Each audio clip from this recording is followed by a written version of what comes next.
Een mooi gezicht zal het wezen. Aan weerskanten van de stad is dit de burgerwacht opstelt. Keurig, in een riegen. Maar een zwut. En maar een snaphaan. Dat is een geweer. En de tamboers, die slaan op de trommels. En de stritstjen, de klinkers, bin bestruid met helder wit zon. En alle klokken van de stad lieden. En de kanonnen op de stadswal jouwen elk 3 keer een schot. Het is een prachtige, maar osa dravige maitidsdag. Het is de dag van de begrafenis van Maria Louise van Hessen-Kassel. Een paar dagen eerder, op 9 april 1965, is ze verstoren. Zo'n 20 jaar oud. En nu rent de hele stad uit om afscheid van haar te nemen. Het wiekt net samen wat. Want deze Maria Louise van Hessen-Kassel wie van koninklijke bloeden. Friesland had een grote rol spelen in het ontstaan van het koninklijke huis van Oranje-Nassau. Een paar eeuwen waarom hier we hier in Friesland het vaste huis Nassau. De Nassaus werden voor een flink pad van het hier in Ljouwert. Dat wie haar residentie. Diezelfde Nassaus waren de streekruchte voorouden van de lettere Nederlandse koningen en koninginnen van Oranje-Nassau. Een van de wichtigste Nassaus wie Maria Louise van Hessen-Kassel. Als zij er net wist hier in Nederland nou misschien zonder koningshuis zitten. Het leven van Maria Louise verroemt tragisch. Maar ze verzette een soort werk voor haar familie. Ze wie bij de Friesen zo populair dat ze zelfs Marijke mooi neemt waard. Tante Marijke. Een ouderwets woord voor tante, dat is Mooike. Mooike Marijke. Marijke mooi. Ja, de Ljouwert is die wie een mol, maar ja, ze wie de grutskop. Dat is Maria Louise, dat is Marijke, dat die hier in haar stad wennen. Ja, Ljouwert wie een echte hoofdstad. Het wie het plak van de koninklijke familie van de Nassaus. Tje, dit is nou het Keramiekmuseum, maar daar wennen doe Marijke mooi. Een echt koninklijk paleis. Hier wordt in 1964 Marijke mooi in een liekkiste waaidroegen. De kiste wordt op een liekwijn zet. 8 hinders ervoor, mooi prachtig zwart fluweel beklaaid. En achter de wijn het hoofdpersoneel, 22 man sterk. En de stoet gaat die kant op. Nooit eer terug, duizenden mensen.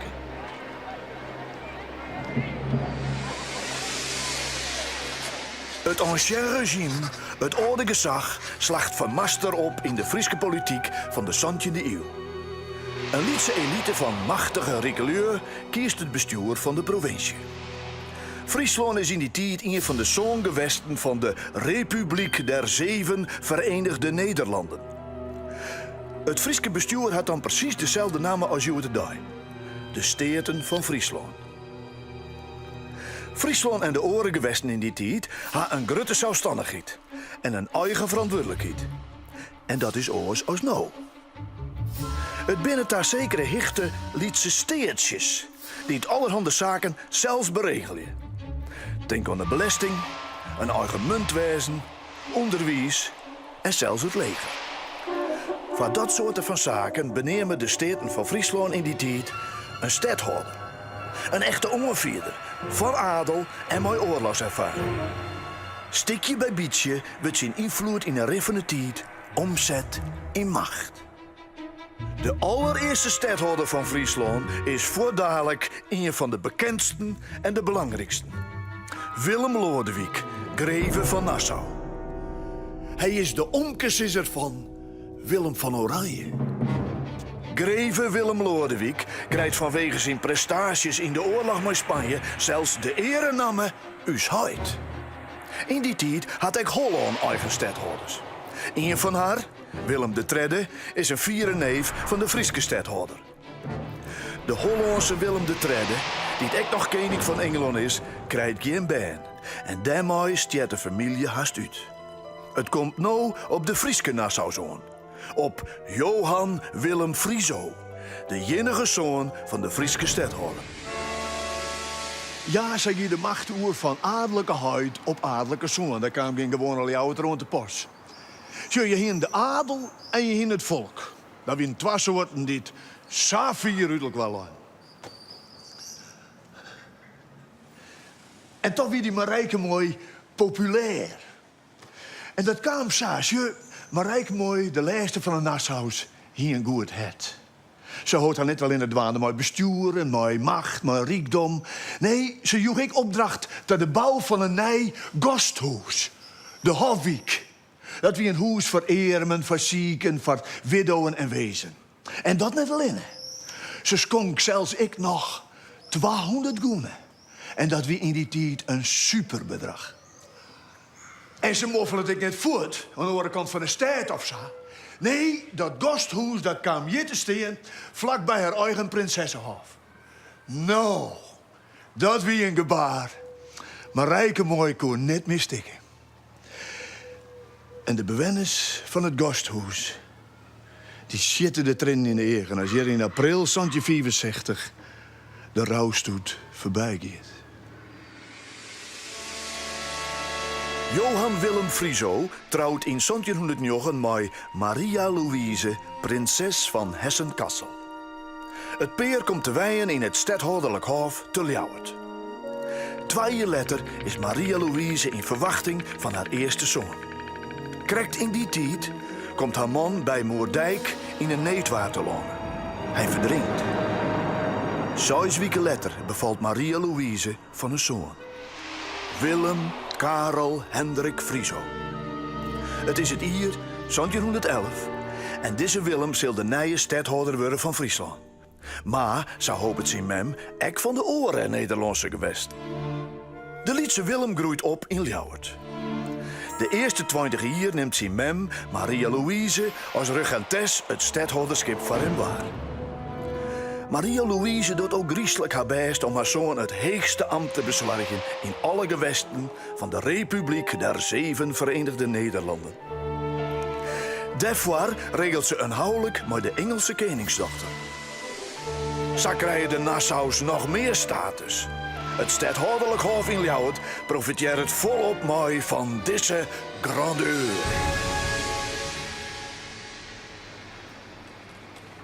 Grandeur! Ja, zie, de mooiste gebouwen van Ljouwert die gaan naar de naastgeur van de Nassau's. Dit is de residentie van de familie. Een hofhouding, hindes en koetsen voor de door. En belangrijke mensen die het in en uit rennen. Nou. En Marijke mooi, ze moest het allemaal beregelen. En dat die ze. Misschien wist ze wel blij met die taak. Want een alleenstaande Duitse vrouw in Ljouwert, ze zullen best wel eens in filter. In 1940 is het eindelijk zo vier dat Willem Karel Hendrik Frieso uit Ljouwert hem Willem IV nemen mooi. Stadhouder van alle gewesten in de Republiek. Spietiger nog voor de Ljouwerters en de Friezen verhuist Willem voordaliks met zijn vrouw naar Den Haag. Ljouwert, de witse van deze belangrijke Nassau's, mag hem nou net meer hoofdstad nemen. Maria Louise bloeit in Ljouwert, in het Prinsessenhof. Ze liet het je rijstig oud worden te kennen. Maar in 1959 sterren haar zoon Willem en zijn vrouw. Maria Louise maakt op een nij aan de bak als waarnemend stadhouder. Dit hoort ze vol ont haar deer in 1964. Ze is dan 27 jaar oud. Het is die met de Nassau's in Ljouwert. Het enige wat er van hoor is, dat ben de familiegraven in de grote kerken. En Joet, april 1964, wordt de laatste Nassau bijzet.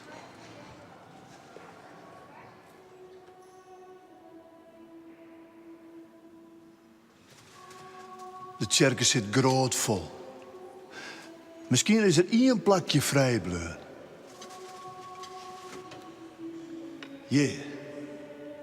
Een vers plak dat Marijke mooi altijd ziet als het tjenst weer. Maar Joet net. Joet wordt ze naar binnen droegen. Hoeveel de Friezen eens neer te vertellen hier door de stadhoudelijke familie, koer Maria Louise net volle verkeerd waren bij de meesten. De Friezen winnen wies met haar en zij met de Friezen. Haar bijnaam, Marijkemooi, is daar een goed bewijs van. Uit het nieuwe geslacht van Marijkemooi zullen later de koningen en koninginnen van Oranje-Nassau voortkomen. Ek Willem-Alexander en zijn dochters stammen van haar al. Hier, bij het Praalgrijf, eindigt de reis van Marijkemooi. En ik het verhaal van de koninklijke Nassaus in Ljouwert. Een groot pad van haar neuletenschip ging naar de diaconie. Naar de help onder de arme mensen in Ljouwert. En de Ljouwerters, die ben nog altijd wees maar.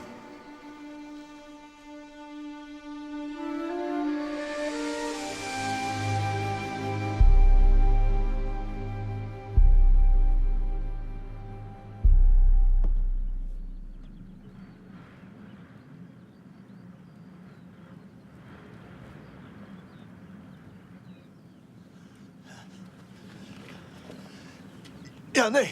Wacht. Ja. Dit toch even.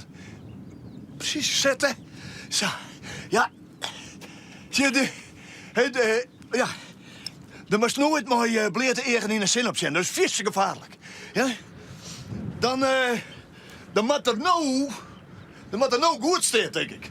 Zie, het is alvoeren. En dan staat er hier ik op alvoeren. Ja, zie, de zinnen die staat daar. En het skaat van deze stangen, dat valt hier op deze ronde. Zie, bij de alf. Ja, hij zit eigenlijk al tussen de alven en de tolven in. Jelve tolven. Dat wiest er ook.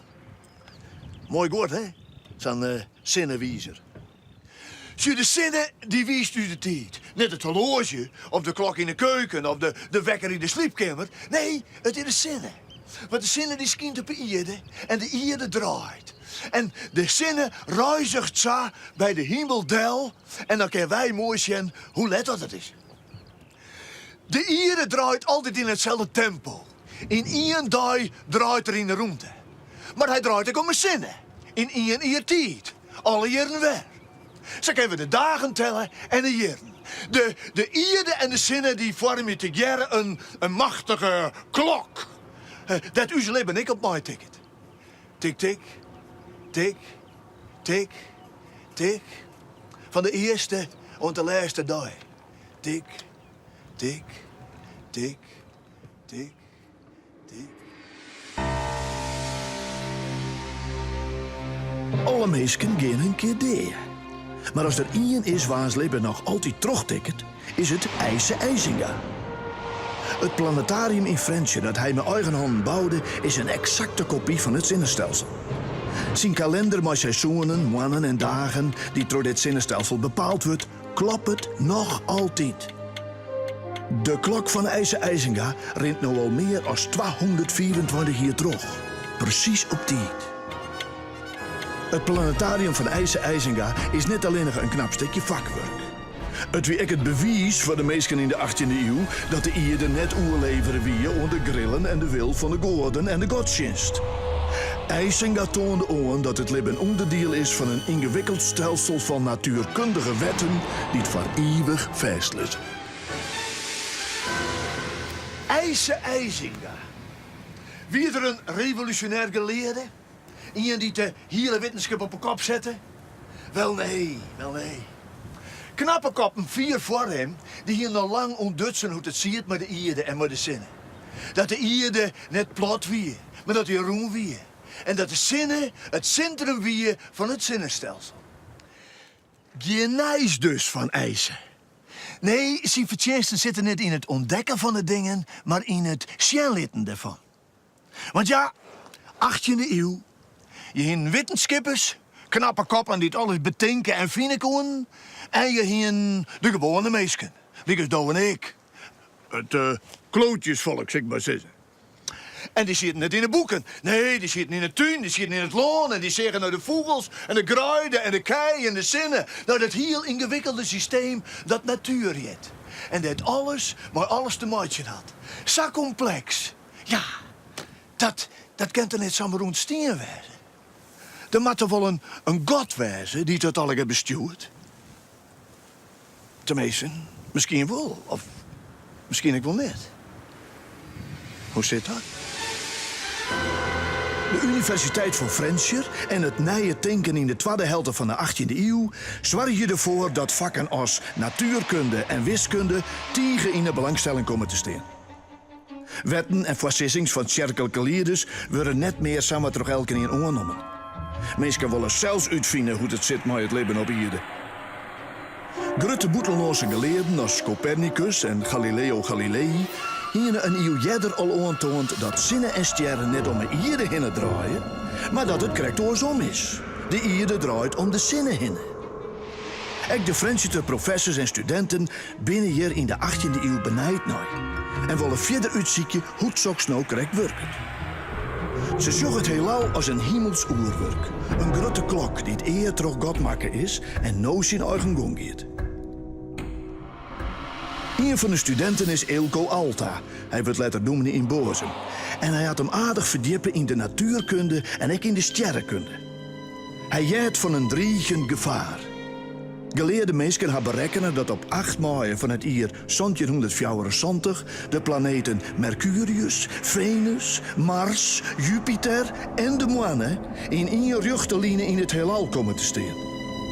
Deze conjunctie, zat zo zit, zal de eind van de wereld inleiden, denkt Alta. Niet omdat het een goddelijk teken is, maar omdat de planeten zo dichtbij waar komen, dat de zwittekracht van al die planeten bij waar als een supermagneet werken zal. En de aarde opzoekt en vernietigt. Op 8 mei 1774 zal de wereld vergaan. Dominee Eelco Alta denkt het net alleen. Hij schreeuwt er een boekje over en jouwt het uit. Hij praat er mij haast elke keer angst om. De mensen worden benauwd. Het is verzaaid!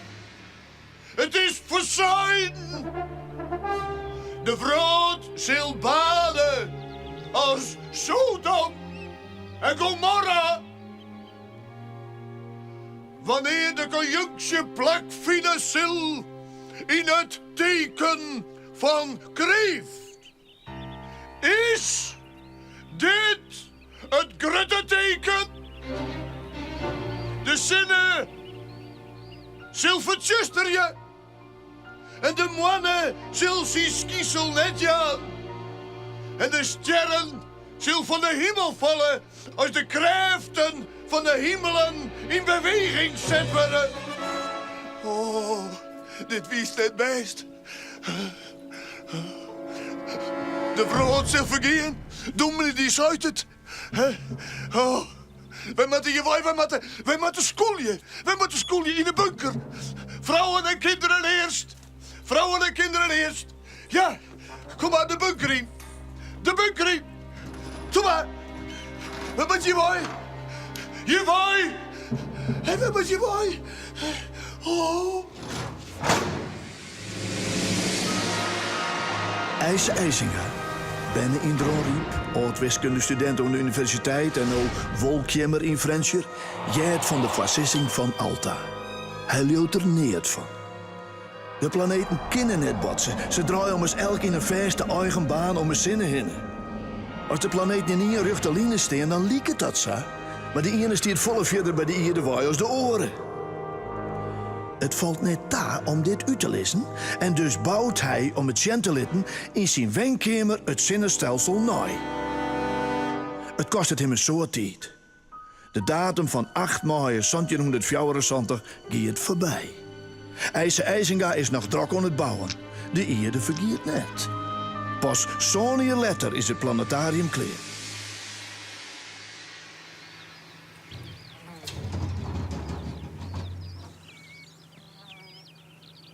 Ja, de vrouw bestaat nog altijd.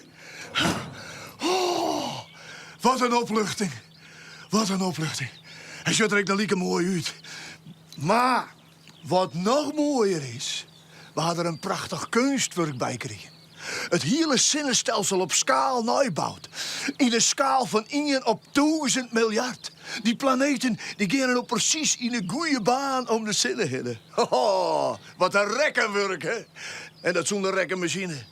Oh, wat een kameraadjes en wat een speakers dat er net in zitten. Hé, hey, Josels! Hier, Josels!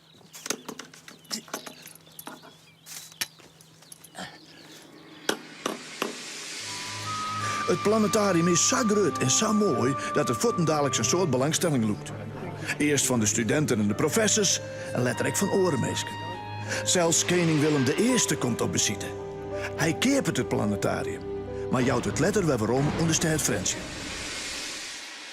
En IJzega, hij zit nu als de grote meneer, als de romrofte geleerde op een stoel midden in het planetarium om alle a's en a's van de meesken maar een brede glim in ontvangst te nemen. Hij kan niet meer stikken.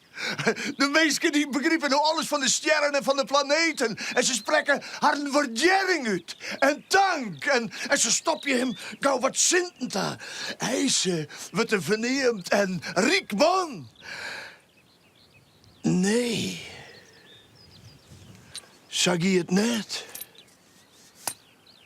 De skiën is hier net zo volle begrutje met deze man. IJzenga zelfs kan net zo lang nooit voor zijn werk. Vanwege zijn politieke activiteiten krijgt er toen de stok maar het gezag en met een vlechtje.